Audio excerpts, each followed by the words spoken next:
Tsaka ang dami ng ribbon, no? Ay, ganda ni mo. Ay, Jezabel. Tama-tama umuulan. Okay, parang kulang pa ang kanilang mga palakpak, Kuya Jo.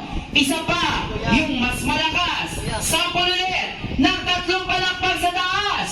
1, 2, 3. Ayun, malakas. Dapat yung aabot sa SM. Oo, at syempre yung dapat mag-related na yung ano ko. Oo, sigaw ko talagang mahihiniwari yung ugat. Oo, yung ugat ng ano. Okay, nasa-shake-shake lang inyong mga katawan. Kaya magpusili tayo sa pangalawang step.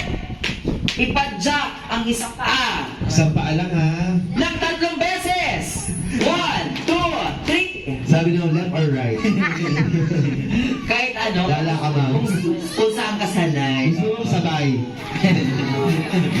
Huwag mo pagsabayin, baka mahirapan ka. Oo nga. Okay, isa pa, yung mas malakas. 3 padjak sa baba. 1, 2, 3. Ayan, medyo kalmado lang talaga sila. Dahil malamig ang panahon. Sabi ko lang, Bakit ganyan yung tsura? siyempre social sila. Sila makatagal. Okay, ayan na, nasa-shake-shake na ang mga katawan. Kaya magpasila tayo sa pangatlong step. Sa lahat ng guests, i-bend natin ang ating mga knees o bend your knees o ganito lang po. Hindi ko na kaya mag-bend. Okay, ang hindi makita, hindi sumasabay, hahatakin po namin para mag-tiktok. Galingan mo, ha? Gagalingan niya yan. Oo, gagalingan niya. Okay, kaya naman sa lahat ng guests. Welcome, Hetty! Ay, di ba si Hetty yan? Yes, si Hetty. Okay, bend your knees.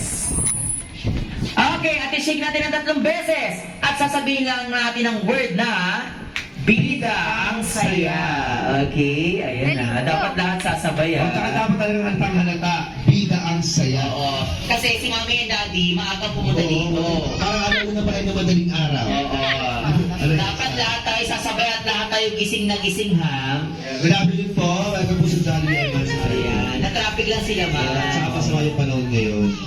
Ready na ang lahat? Ayan, busy-busy pa sila. Okay lang po kayo? Ma'am, kahit saan, sige, pwede. Okay, ready na. Sa lahat ng guests, bend your knees. Okay, at i-shake natin ang 3 beses. At sabihin ang word na... Bida ang saya. Bida.